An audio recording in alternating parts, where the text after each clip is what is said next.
By the way, the best sex of my life happened one night in the southern Peloponnese. Don't miss it. My whole sexual being went to a new, groundbreaking level. Groundbreaking, great. Yeah, I don't know what that means. Okay, Jesse, can you stop this stupid game? We're not in one of your stories, okay? Did you hear what I said to you back in the room? Did you hear me? Yes, I heard you.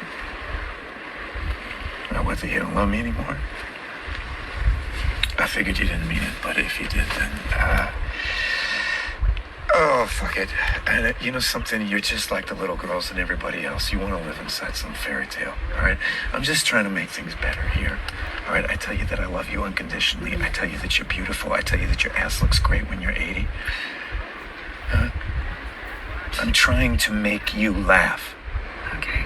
All right, I put up with plenty of your shit.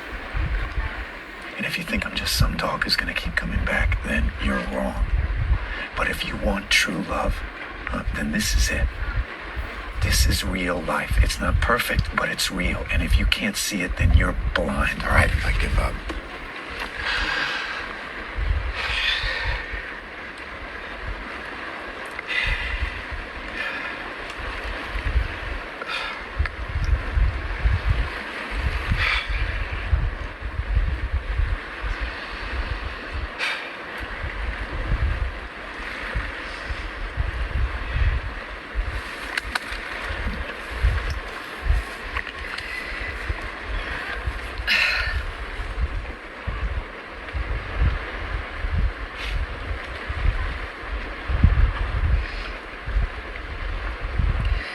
So what about this time machine? What do you mean? How does it work? Oh, it's complicated. Am I gonna have to get naked to operate it?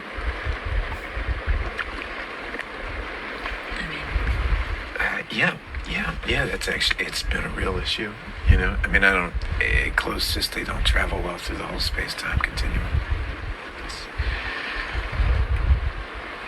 Wow, you're so smart. Space-time. Continuum. Continuum. Yeah. You know, it's something that I've been thinking about your letter.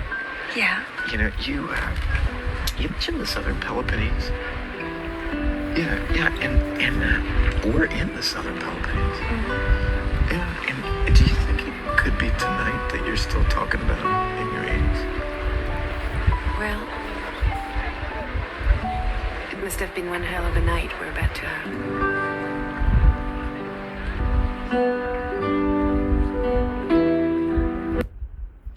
Alright, so that was the ending scene of the Before Midnight trilogy.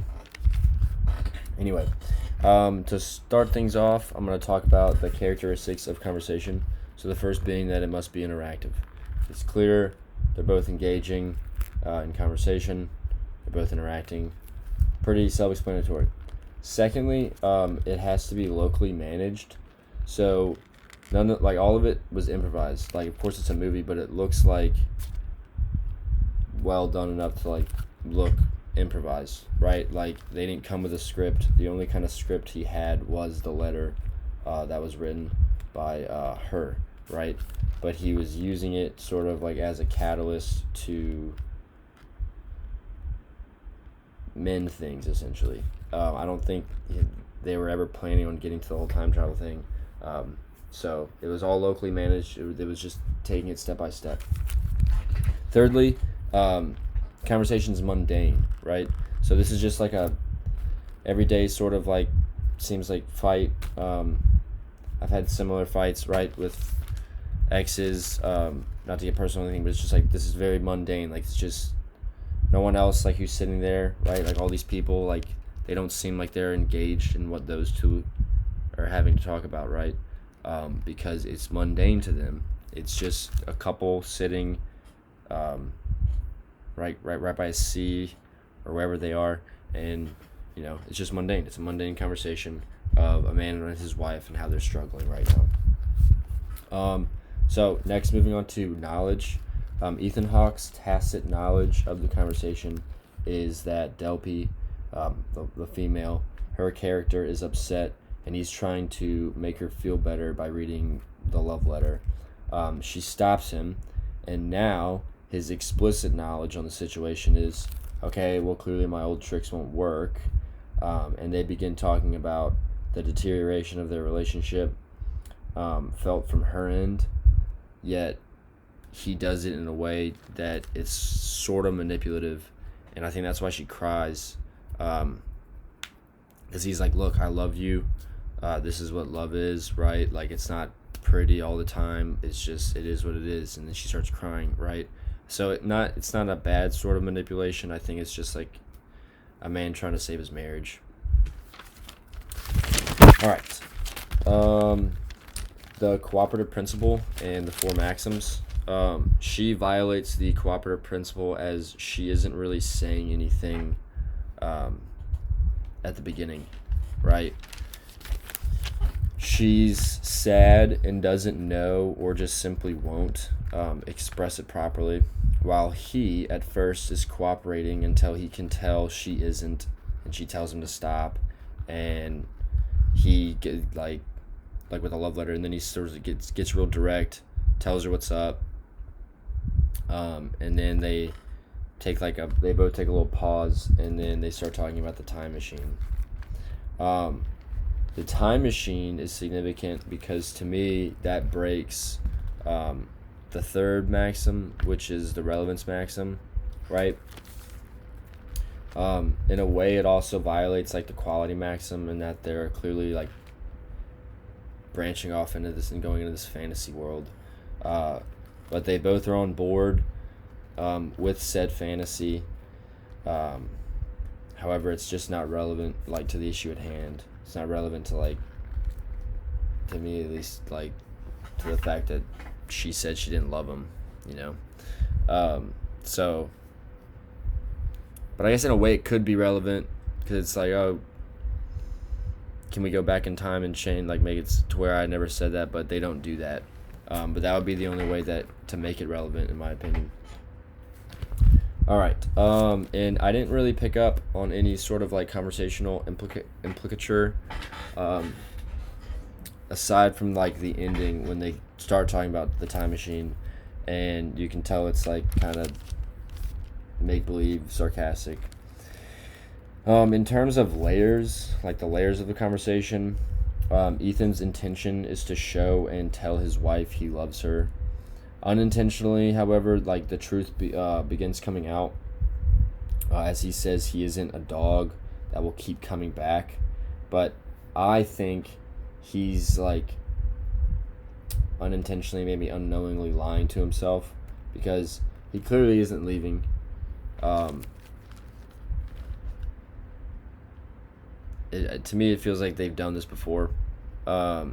Which I haven't seen like these movies in forever, so they very well might have. But regardless, just basing it off of this scene, it seems like they've been in this spot before, or maybe they've just been stuck in this little rut for some time now, and now she's finally vocalizing it, right? But anyway, going back to it, what I was talking about, he's saying he's not a dog and he won't keep coming back, but he's sitting there like a dog would, waiting for essentially his owner, not that she owns him, but just going into like a dog analogy, waiting for his owner to like kind of like show or tell him what to do next, right? So I think like he's kind of lying to himself about the nature, not only the nature of the relationship, but like the way he goes about dealing with the relationship and her.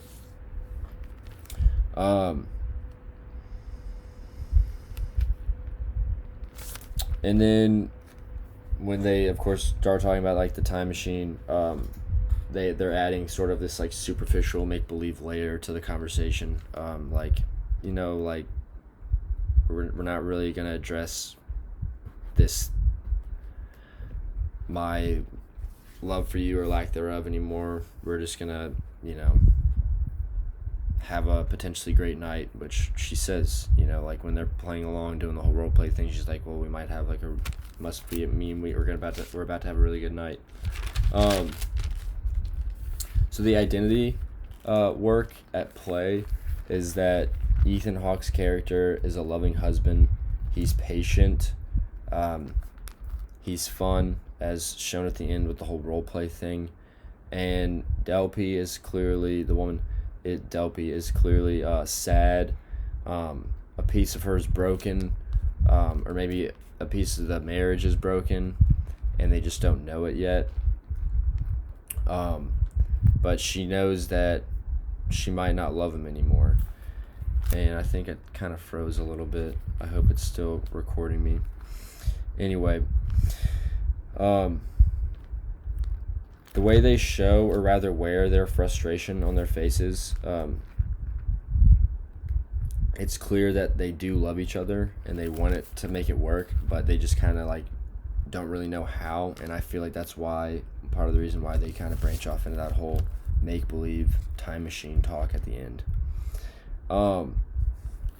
Next, moving on to moral order, this map of their life that is being created in this scene is that they both kind of feel like the relationship is a bit unhealthy, as she can't really communicate other than just being like, yo, dude, I don't love you anymore. But that's obviously not the most healthy, like the healthiest of ways to go about doing that. And he seems like he's living in denial about it, and like if she really does love him or not, but they want to make it work. They want to be healthy. And that's shown like with her crying and his attempt at like trying to get her like with the love letter, and then just being direct and like, this is what love is, right? And then the time machine talk again kind of shows like they want to make it work, like they can have fun, but again, that's sort of like, to me, that seems like they're just pretending, sort of running away, because like they completely switch gears, they break the relevance maxim, and the conversation, they're done saying mean or like hurtful things, and they're trying to mend what's left of the night and potentially their whole relationship. All right, so the 4 types of identity. First, you have the master identity. So obviously, it's a man, a woman, male, female. They're both white, they're both Caucasian, right? And then you have the personal identity, so things like beliefs, morals, etc. So when talking about beliefs, Ethan loves Delpy. Delpy might not love him, might be confused, she might love him, like, we don't know, right? But we can tell that she at least cares about his feelings, because she takes a little second to, like, a little breather, and then does the whole time machine bit. So you can tell she cares about his feelings. So morally, I think they're both good, and I think that just kind of shows that. Their interactional relationship, husband and a wife, right? Man and a woman. Relational identity, is their relationship is fluid, like all relationships. She's upset, rather they're both upset, but then they talk about like the time machine in the hopes of forgetting about their problems, at least momentarily, right? So like the whole scene is just showing the fluidity of not only relationships as a whole, but like marriage, right? And specifically this marriage. Face work, Delpy, she tries to save face with the time machine talk, and Ethan at the beginning tries to do the same thing, tries to save face, tries to save the face of the marriage with reading the love letter, right? And they both, like at separate stages of the scene, are attempting to save their relationship in different ways. However, when Delpy tells Ethan, you're not going to say anything about the fact that I just told you I don't love you. She's damaging her face, right? And potentially for Ethan as well. But you can tell, like, she's clearly, kind of damaged her face in a sense as she's crying, right? And I feel like, she's might be internally being like, why did I say that to him? Maybe that's why she's crying. Or maybe she's crying because she really doesn't love him and she doesn't know how to get out of this relationship. Like, who knows, right? Or she does love him and she didn't mean to say it. And then we have the different types of faces. So Ethan's fellowship face is shown when he tells her he's not a dog. He'll keep coming back. He wants her now and is attempting to show her, like, his love for her with the letter and then the intentional and direct dialogue. The autonomy face doesn't, to me, apply in this scene at all, as there aren't really, like, any real boundaries being, like, shown or expressed. It's just like a man and his wife. No boundaries are being broken, really. Like, no boundaries are being set up. Like, that's just, like, the boundary. Like, they're they're married, right? The competence face is shown at the end with the time machine talk. So it's very clear that they both can, not only play make-believe, sort of have this inside joke, cheer each other up, but they can, like, escape together in the same thought. And that kind of goes back to, it's all, like, everything's locally managed, right? So they're all, like, they're both playing along. They're improvising it. And then, like, just the simple fact that, like, they can be fun and, like, both understand that, like, of course, like, time travel isn't real, right? Or at least we don't know it is, if it is or not. But they know that, they understand that, they're competent enough to, like, play along. And then Ethan is a direct communicator, while I think Delpy is more indirect. At least he's more direct more often, right? She, in the scene prior, is like, I don't love you anymore, right? So that's direct. But they're sitting at this table. She's not really saying anything. He's, sort of starting it all off, taking control of this conversation, trying to make her laugh, like, as he says. And then she's like, stop. And he's direct with her, like, I'm trying to make you laugh. Like, this is what love is. This is what marriage is like, right? It's not roses and fairy tales the whole time, right? And then ironically it ends with kind of like them going into their own fairy tale with each other. But she isn't, like, able to fully communicate, like, her issues with him. Like, we don't know why she might not love him.